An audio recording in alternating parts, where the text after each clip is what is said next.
Abran sus Biblias conmigo entonces en el Salmo 125 y primero daré una pequeña introducción, un recordatorio de aquello que hemos estado estudiando por varias semanas.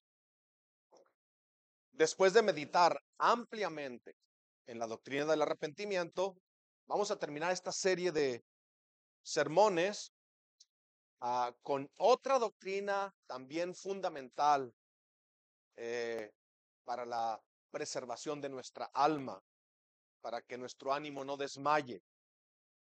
Es la doctrina maravillosa de la seguridad del creyente. Así como la Biblia nos apunta y nos llama al arrepentimiento, así también nos promete seguridad completa. Si vienes a Cristo, no hay duda de que tus pecados son perdonados, son limpiados, son quitados. El Señor es justo. Pero cuando meditamos o seguimos meditando en el conflicto en el que nos encontramos por ese mismo conocimiento, el conocimiento de la voluntad de Dios y lo débil de nuestra alma, de nuestra carne, muchas veces nos sentimos desfallecer. Es la guerra sin tregua, sin tratados de paz constante. Al vernos en este conflicto al vernos frente a esta realidad, es decir, que todavía, a pesar de que el Señor me ha perdonado, me ha mostrado misericordia, todavía peco contra Él. Y muchas veces nos preguntamos, Padre eterno, ¿seré capaz yo de llegar hasta el fin, de perseverar? Entonces es reconfortante escuchar la voz del Señor, decirnos que no estamos solos en esta guerra, que Él conoce nuestro corazón, que Él conoce nuestra batalla y que se compadece de nosotros y nos promete no dejarnos. El Señor oró por Pedro, diciéndole, Satanás te ha pedido para zarandearte, pero yo he rogado que tu fe no falte.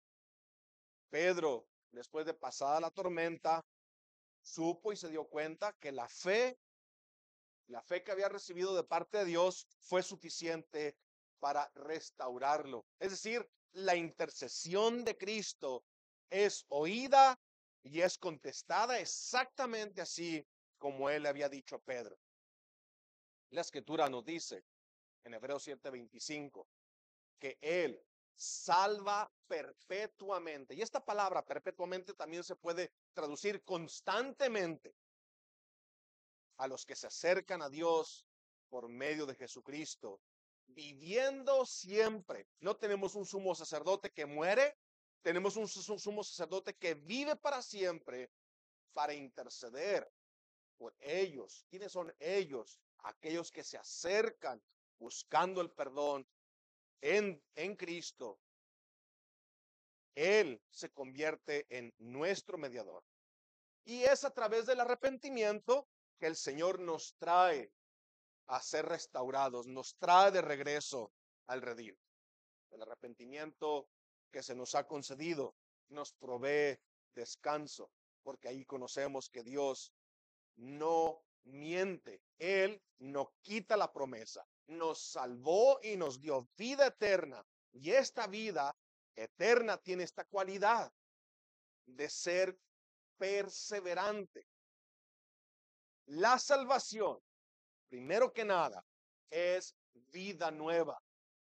Esa vida nueva instalada o puesta en el alma del hombre es capaz de sostenerlo en cualquier adversidad y en cualquier situación y en cualquier circunstancia. Y luego, cuando Él se ha manifestado en gloria, seremos semejantes a Él porque le veremos cara a cara.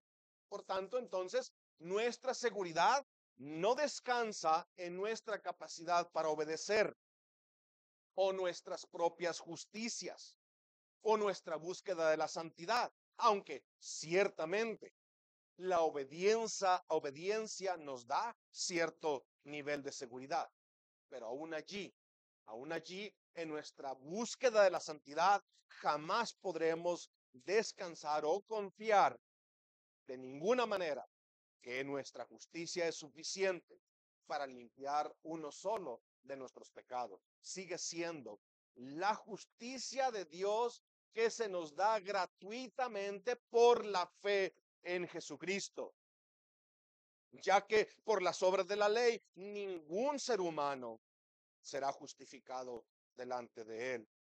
Entonces concluimos que el hombre es justificado por fe sin las obras de la ley.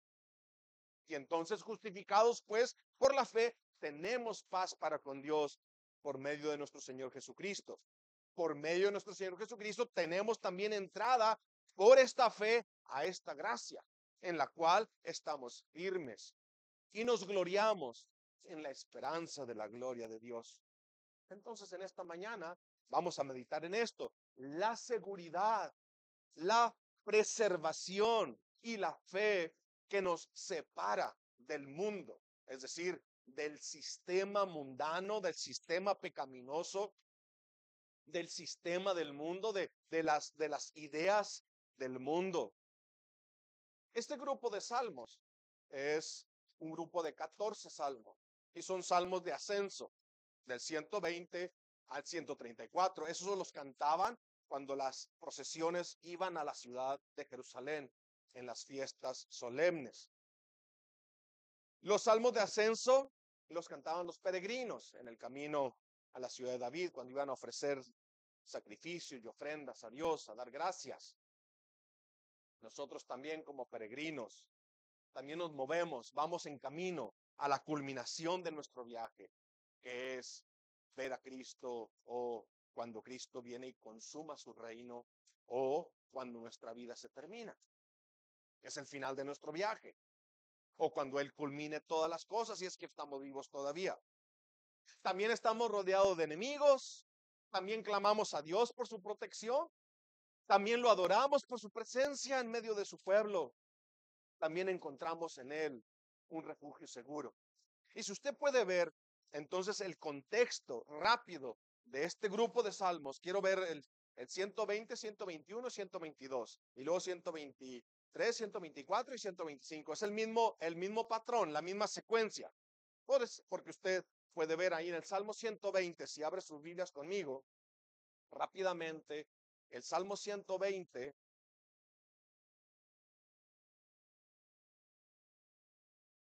es el salmista rodeado de peligros. El Salmo 121 dice, en mi angustia clamé al Señor y Él me respondió. Y luego 125 y 6, ay de mí, porque soy peregrino en Mesec y habito entre las ciudades de Cedar.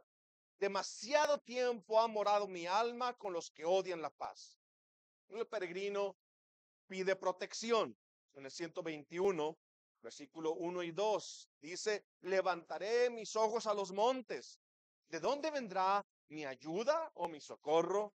Mi ayuda viene del Señor que hizo los cielos y la tierra. Y luego termina llegando a la ciudad de David, al templo, a la ciudad de Dios, a la presencia del Señor prometida allí en el templo. En el 122, 1 y 2, yo me alegré con los que me decían, a la casa del Señor iremos. Plantados están nuestros pies dentro de tus puertas, oh Jerusalén. Y ves entonces el proceso. Sí, el salmista ve el peligro en el camino y luego pide la protección y luego cuando llega a la casa del Señor, todo terminó. Todo está seguro, todo es gozo en la presencia, todo es seguridad. Entonces en el capítulo 123, el peregrino otra vez está clamando a Dios en el versículo 3 y 4.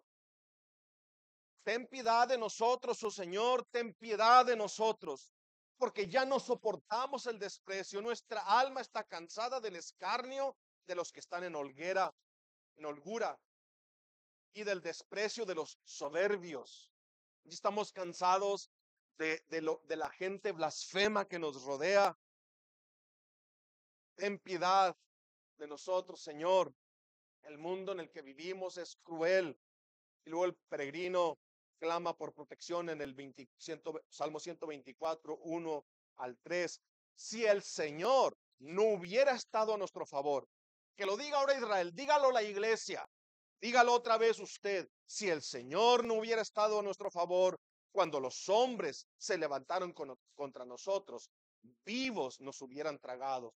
Entonces, cuando su ira se encendió contra nosotros, si el Señor no hubiera estado con nosotros, nos habían tragado vivos. Ellos no tienen compasión. No tienen compasión de la manada pequeña, del rebaño, de la iglesia. La atacan, la aterrorizan, la descreditan. Pero luego el peregrino llega a la ciudad del gran rey. Ahí encuentra seguridad y descanso. El 125:1 dice: los que confían en el Señor son como el monte de Sión, que no se mueve, sino que permanece para siempre. El versículo 2: como Jerusalén tiene montes alrededor de ella, así el Señor está alrededor de su pueblo desde ahora y para siempre. Así que lea conmigo entonces el Salmo 125 y lo dividiremos así. Aunque la palabra peregrino no se encuentra allí, entendemos entonces el proceso, ¿cierto? Son salmos de ascenso, son 14. Todos tienen esa idea de los peregrinos que van a Jerusalén a celebrar las fiestas ordenadas por el Señor. Entonces el primer punto lo dividí de esta manera: la seguridad del peregrino, versículos 1 y 2. Los que confían en el Señor son como el monte de Sión, que no se mueve, sino que permanece para siempre. Esa es la seguridad, la estabilidad. Y luego la seguridad: como Jerusalén tiene montes alrededor de ella, así el Señor está alrededor de su pueblo, y otra vez, no por un tiempo, sino que es desde ahora y para siempre. Y en el segundo punto, yo lo titulé la santidad del peregrino. Es la perseveración o la preservación de los hijos de Dios por el mismo Señor. El versículo 3 dice: porque no reposará la vara de la impiedad sobre la heredad de los justos. El Señor no va a permitir que por mucho tiempo sean perseguidos o sean atribulados por los impíos. ¿Por qué? No sea que extiendan los justos sus manos a la iniquidad, no sea que se rindan y se entreguen al mismo pecado de las gentes que los rodean. Y luego una parte tercera es la separación del peregrino. Y usted puede ver allí entonces el 4 y 5. Haz bien, oh Señor, a los buenos. ¿Quiénes son estos buenos? A los rectos en su corazón.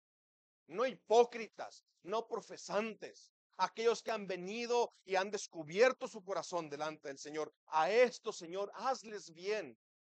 Y los separa más de los que se apartan tras sus perversidades. El Señor los llevará con los que hacen iniquidad. Paz sea sobre Israel. La paz sea sobre Israel. Que tu iglesia, Señor, esté tranquila. Que tu iglesia, Padre eterno, prospere.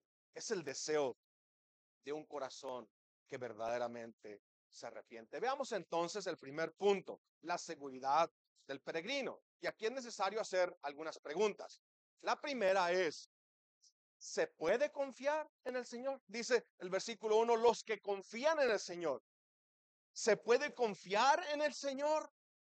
Claro que sí. Él es tu creador. Él es el que sostiene el universo. Respiras porque Él te deja respirar.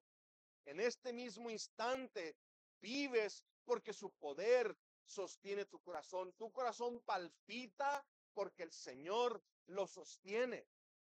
Al momento en que Él quita el aliento, dice, dejan de ser. Salmo 146 del 3 al 6 dice: no confíes en los príncipes ni en hijo de hombre, porque en ellos no hay salvación. Pues sale su aliento y vuelve la tierra. En ese mismo día perecen sus pensamientos. Bienaventurado, gozoso, feliz aquel cuyo ayudador es el Dios de Jacob, cuya esperanza está en el Señor su Dios, el cual hizo los cielos y la tierra, el mar y todo lo que en ellos hay. Se puede confiar en el Señor.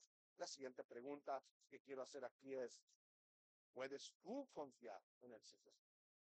¿Puedes tú confiar en el Señor? La confianza en el Señor no se es dada. Es decir, tú puedes confiar en el Señor cuando lo conoces. Tú no puedes confiar en alguien que no conoces. Tú confías en Él porque conoces su carácter.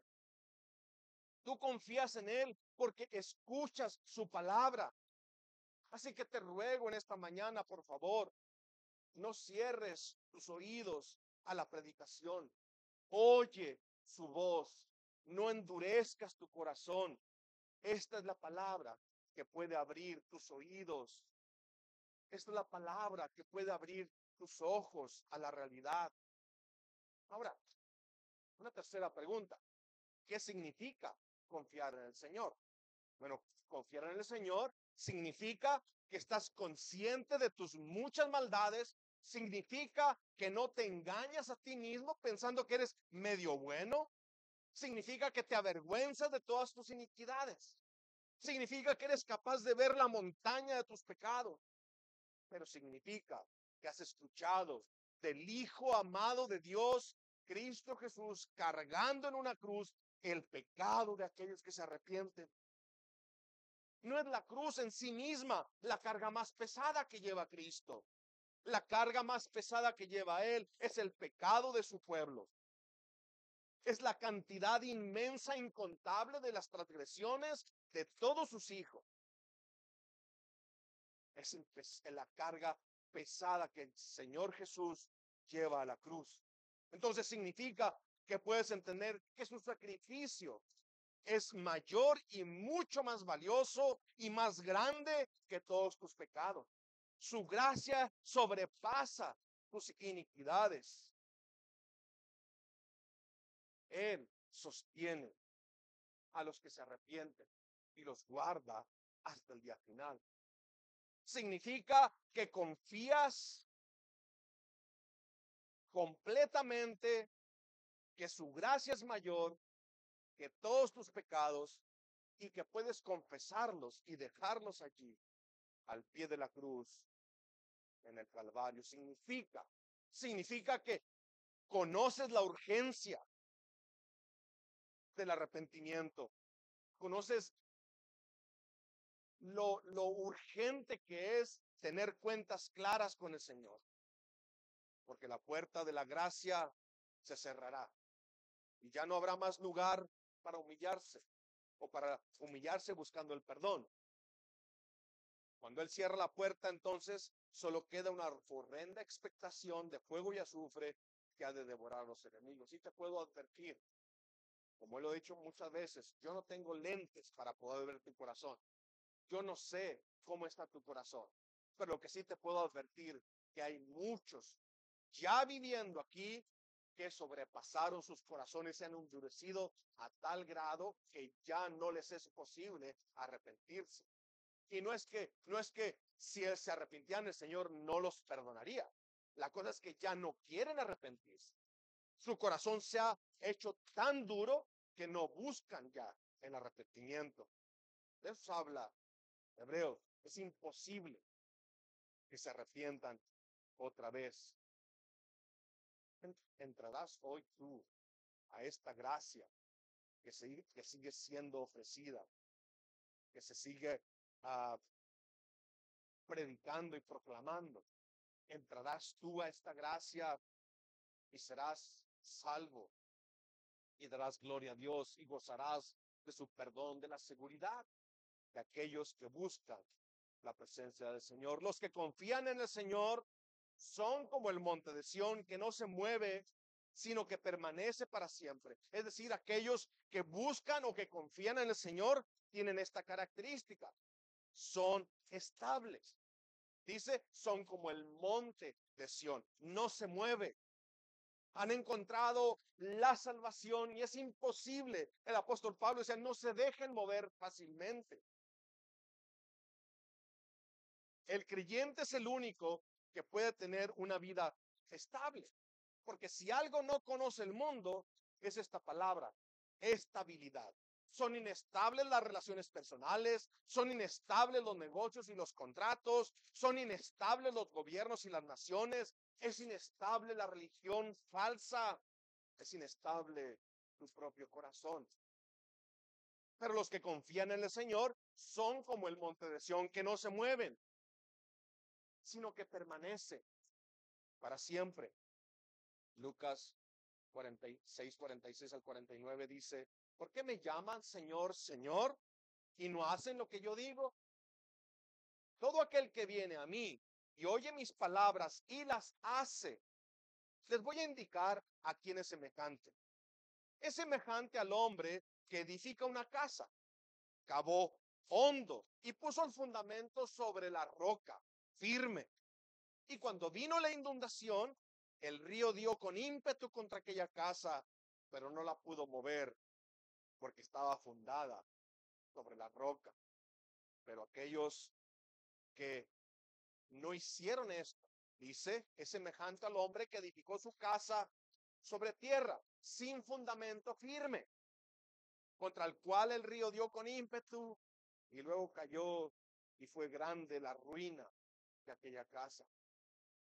Ve a tu alrededor, ve a tu alrededor y dime si no puedes ver esto, vidas arruinadas por todos lados, relaciones rotas, pero el que confía en el Señor es como el monte de Sión, no se mueve, permanece y luego esto, para siempre.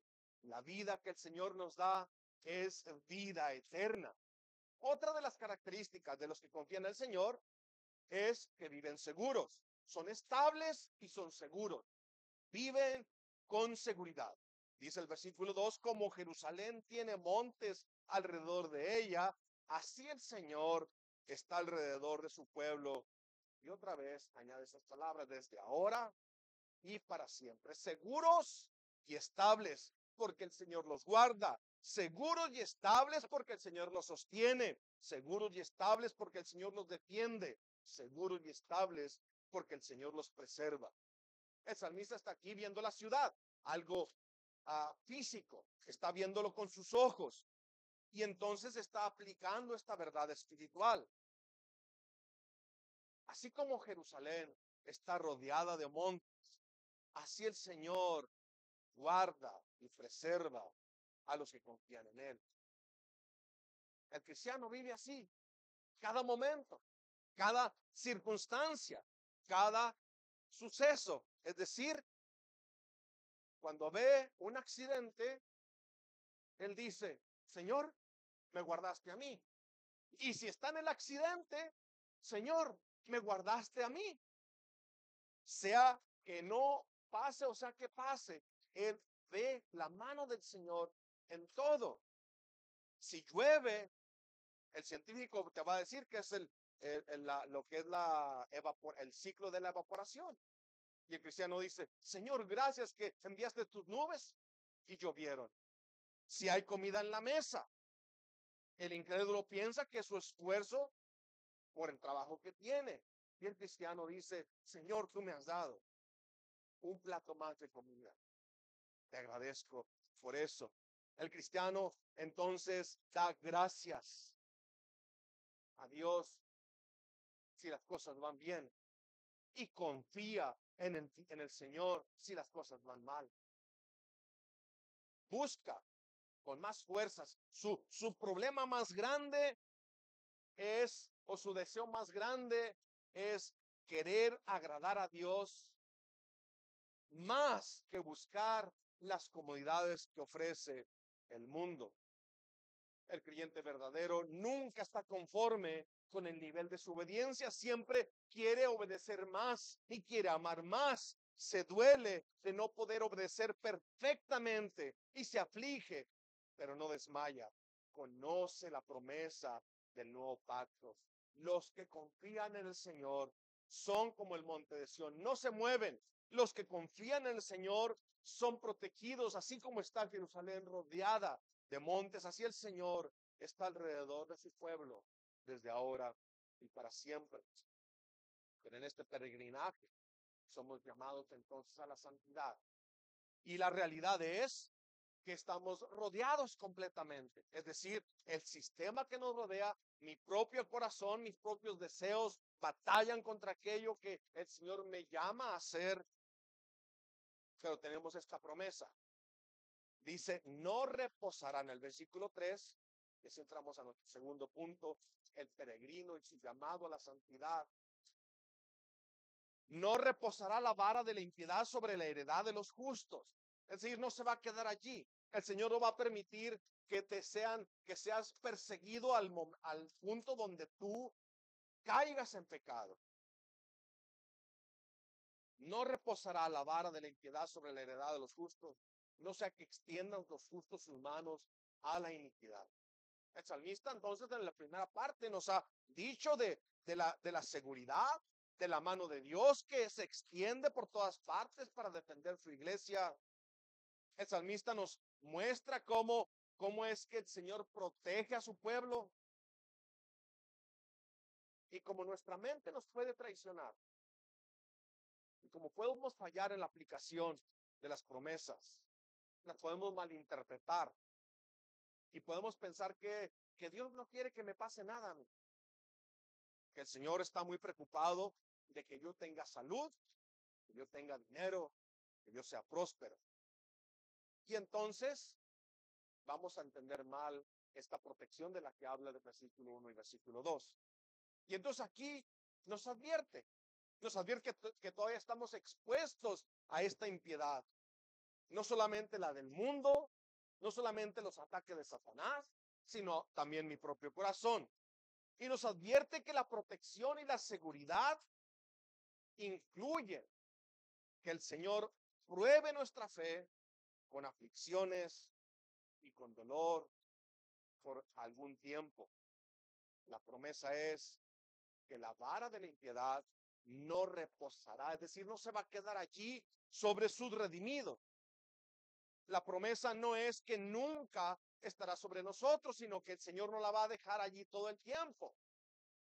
En nuestra lucha contra el pecado, es suficiente conocer que Él no nos abandonará en los momentos más difíciles. Cuando tú piensas que el camino se te terminó, cuando caíste miserablemente, allí es suficiente saber que el Señor ha prometido no dejarte. Es suficiente conocer que nuestro Padre Celestial en verdad nos ama, que en verdad nos ama con ternura, pero que nos va a despertar con la aflicción para que no seamos entregados completamente a los placeres de este mundo. No dejará que sus hijos pequen descontroladamente. El Señor ha prometido darnos, disciplinarnos. Si por un tiempo nuestros oídos se cierran y nuestros ojos no ven, el Señor nos despertará. Es la promesa que tenemos. El apóstol Pablo lo explica de esta manera en 1 Corintios 10, 13 y 14. No nos ha sobrevenido ninguna tentación que no sea humana, pero fiel es Dios, que no nos dejará ser tentados más de lo que puedan soportar o resistir, sino que dará también juntamente con la tentación la salida para que puedan soportar. Por tanto, amados míos, huyan de la idolatría. Y la mayoría aplican mal este versículo. No está hablando de las circunstancias adversas. Está hablando aquí de la guerra contra el pecado. Es decir, que el Señor en la tentación, en los ataques del enemigo, en los ataques del mundo, en mi propia corrupción, no me dejará. Es lo que está diciendo acá. Y nuestra confesión nos enseña así en el capítulo 18, en el párrafo 5 de la providencia. De la seguridad de la salvación, no de la providencia. El capítulo 18, la seguridad de la salvación. La seguridad de la salvación de los verdaderos creyentes puede ser zarandeada, disminuida e interrumpida de diversas maneras por negligencia en conservarla. por caer en algún pecado especial que hiere la conciencia y contrista al espíritu, por alguna tentación repentina o fuerte, por retirarles Dios la luz de su rostro, permitiendo aún a los que le temen que caminen en tinieblas y no tengan luz. Sin embargo, nunca quedan destituidos de la simiente de Dios y de la vida de fe, de aquel amor de Cristo y de los hermanos, de aquella sinceridad de corazón y conciencia del deber, por los cuales, mediante la operación del Espíritu, esta seguridad puede ser revivida con el tiempo, y por los cuales, mientras tanto, los verdaderos creyentes son preservados, escuche bien, de caer en total desesperanza. ¿Recuerdan a Job? ¿Recuerdan a Job y las acusaciones de Satanás contra Job? Va Job, va Satanás al cielo y le dice, Señor, ¿de dónde viene? Satanás le dice, de rodear la tierra. Y el Señor le pregunta, ¿no has considerado a mi siervo Job, que no hay otro como él en la tierra? Varón perfecto, recto, temeroso de Dios y apartado del mal. ¿Qué le responde Satanás? Le responde, ¿acaso teme Job a Dios de balde? ¿No le has cercado? ¿Ves? ¿No lo has protegido? ¿No le has puesto un cerco alrededor de él y su casa? De manera que nadie puede cruzarlo. Yo no puedo tocarlo, tú lo has cercado, tú lo has cuidado. Al trabajo de sus manos has dado bendición, por tanto sus bienes han aumentado sobre la tierra. Pero extiende tu mano ahora y toca todo lo que tiene y verás si no te maldice, si no blasfema contra ti en tu misma presencia. Lo que Satanás le está diciendo al Señor, Job te adora porque tú le has dado todo. Job te adora porque lo bendices con cosas materiales, pero quítaselas y vas a ver que ya no te quiere. Vas a ver que al quitarle esto te va a maldecir. Quítale tu salud, a ver si no te maldice. Lo que el Señor nos está enseñando otra vez es que no estamos exentos de sufrir, pero que la presencia suya es suficiente. Conocerlo a Él es suficiente y lo podemos ver al final del libro. Job es restaurado. Job es restaurado y él se arrepiente por haber cuestionado al Señor. Déjame te digo algo entonces, mi hermano. El Señor no compite con nada ni con nadie por su adoración. Lo adoras porque Él es digno, no porque te da. Lo adoras porque Él es digno, no porque nos rodea de bendiciones materiales. Para aquellos que han sido llamados entonces conforme a su propósito, aquellos que han sido sacados de las tinieblas a su luz admirable, todas las cosas les ayudan a bien. Sí, incluyendo sus propias debilidades, incluyendo sus propias caídas, e incluyendo la necesidad de depender completamente de Él todo el tiempo, sus metas no alcanzadas, la humillación constante, todo esto hará que la vara del Señor, que la vara de la impiedad no se quede más tiempo del necesario para hacernos entender nuestra propia debilidad y pecado. Pero Él no busca nuestra destrucción, el Señor busca nuestra restauración.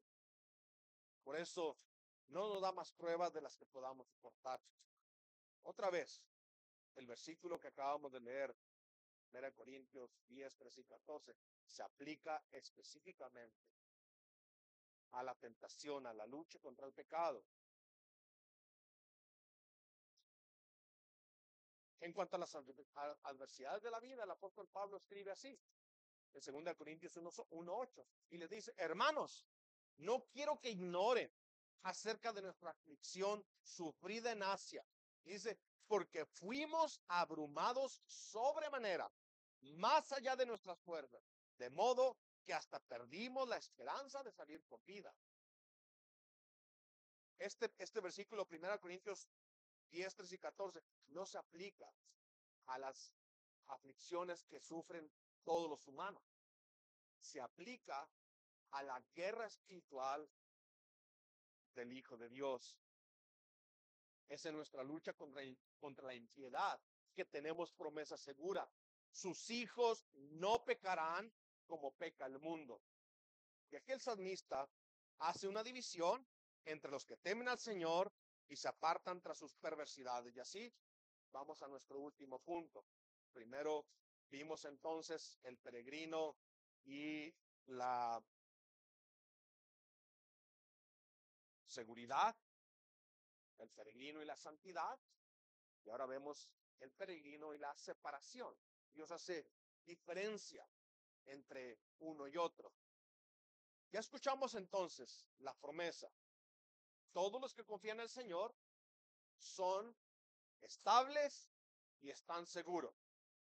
Pero las promesas aunque las promesas son firmes, para que la fe nos sostenga, al Señor le ha placido que las alcancemos por medio de la oración. Escucha el versículo 4.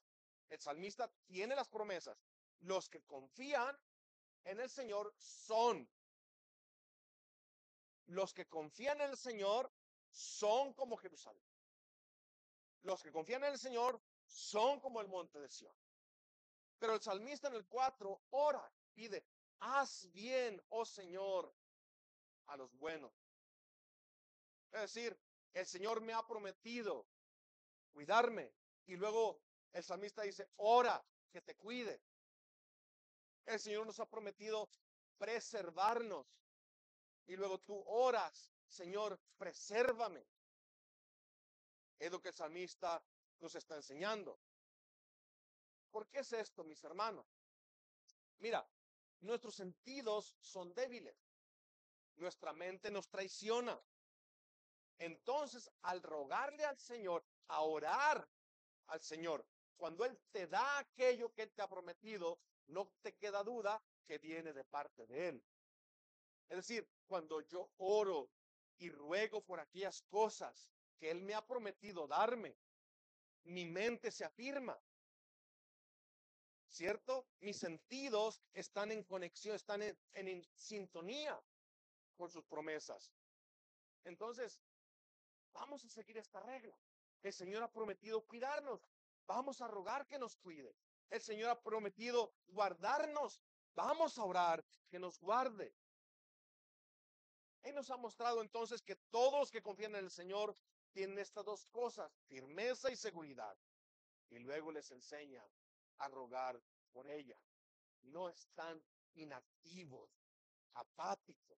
Se dirigen al Señor suplicando fervientemente por medio de la oración que cumpla aquellas promesas que Él les ha dado en su palabra.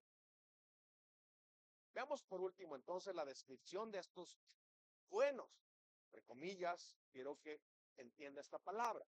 Dice el versículo 4, haz bien, oh Señor, a los buenos. Pero luego hace una descripción de estos a los que llama buenos. ¿Quiénes son? ¿Cómo son? Son los rectos en su corazón. Son los rectos en su corazón. Ahora, ¿quiénes son estos rectos en su corazón? Habacuc lo describe de una manera maravillosa. Los contrasta con un corazón orgulloso, prepotente. Habacuc 2:4 dice, aquel cuya alma no es recta se enorgullece. ¿Cuál es el problema, mis hermanos, de nosotros los humanos, de los hombres, del ser humano? Pensamos demasiado bien de nosotros mismos. Nos amamos demasiado. Ese es nuestro problema.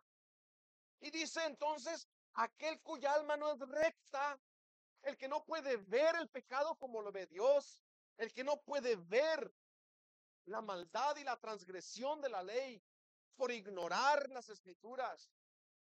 Su corazón no es recto, es orgulloso.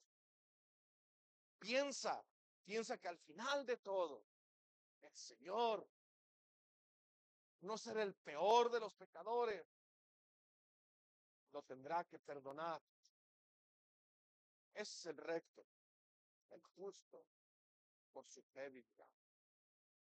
Justo por su fidelidad. ¿Qué significa esto? Significa que descansa no en sus justicias, sino en la justicia que es ofrecida gratuitamente por medio de la fe en Jesucristo. Confía en la obediencia perfecta de Cristo, no en la propia suya. Como dijo Arcis Sproul, somos salvos por obra, no las nuestras, las obras de Cristo. Por la fe en las obras de Cristo es que el Señor nos perdona, es que nosotros vivimos, es que nosotros podemos mantenernos firmes y seguros por aquello que el Señor nos ha concedido en Cristo Jesús. Y ciertamente, hermanos, la importancia de usar este medio de gracia es evidente, porque consideramos que en medio de las tinieblas, en medio de la aflicción, allí es cuando tú dudas si el Señor está contigo, si el Señor es tu ayudador. Pero qué lugar tan hermoso, la oración, cuando tú entras en comunión con el Señor y luego tú entiendes que tus palabras las escucha Él, que Él es tu intercesor. El salmista entonces no se limita a describir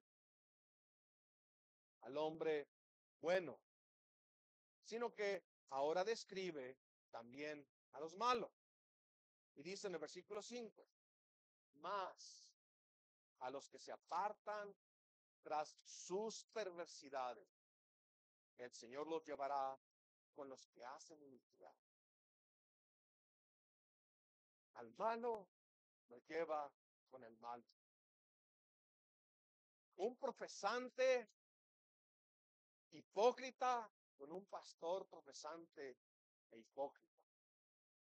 Un profesante falso, avariento, con un pastor profesante y avariento, prometiendo riquezas. Y cada congregación tiene el pastor que demanda. Entonces el juicio del Señor contra estas congregaciones es darles un pastor de acuerdo a las concupiscencias de sus propios corazones. Los malos, dice, se apartan tras sus perversidades y el Señor entonces los entrega y los une con aquellos que son inicuos. Por cuanto no amaron la verdad, dice la palabra, Dios les envía un poder engañoso para que crean a la mentira.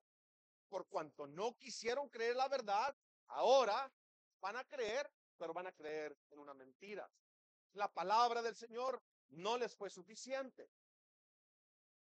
Ahora buscan un hombre que les hable de acuerdo a sus propios deseos. Calvino dice de esta manera, en este versículo dice, no tengo ninguna duda de que el salmista habla aquí de hipócritas que están tan endurecidos por la impunidad temporal, es decir, porque no les ha caído un juicio, porque les va bien, que reclaman para sí mismos un lugar entre los hombres más santos, porque Dios ejerce paciencia hacia ellos. Entonces reclaman ser bendecidos por Dios mismos.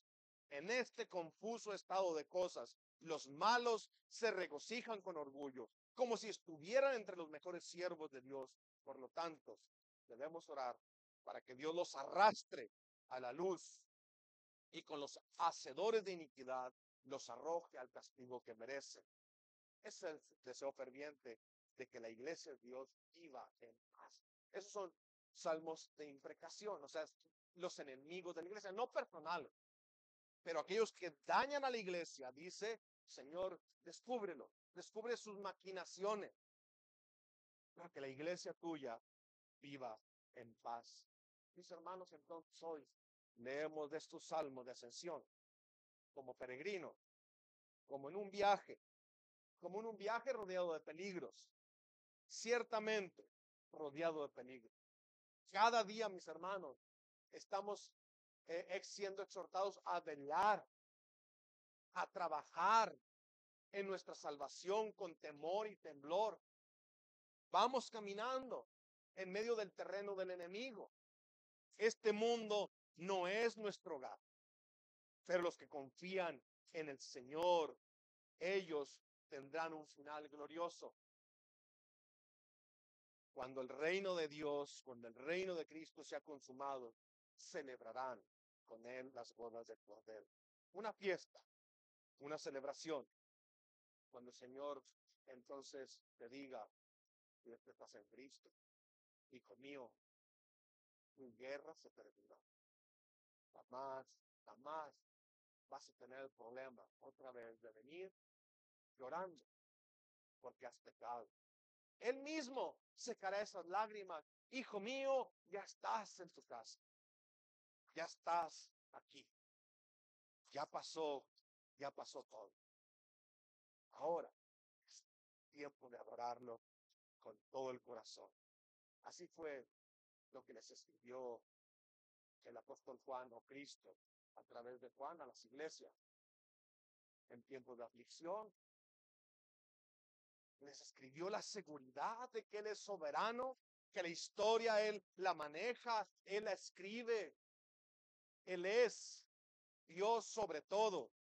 Así que consuélate, consuélate, hijo de Dios. El Señor tu Dios es soberano. Regocíjate y celebra su victoria sobre el pecado, sobre el mundo, sobre la muerte, sobre todas las cosas, sobre tu propio corazón. Lo quebrantó, lo descubrió, lo oraste y te presentó a su Hijo amado como tu única esperanza. Vamos a dar gracias. Gracias, eterno Padre, por esta seguridad, por esta firmeza, por este fundamento firme. Los que confían en ti jamás serán avergonzados. Porque tú, Señor, cargaste sus iniquidades, sus transgresiones y sus pecados sobre tu amado Hijo. Las quitaste de encima de tu pueblo, las pusiste sobre tu Hijo y allí tu justicia lo mató.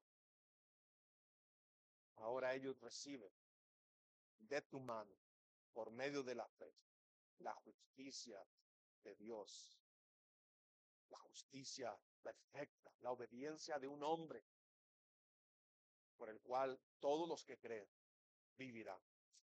Gracias, Señor, por esta mañana. Gracias por tu palabra.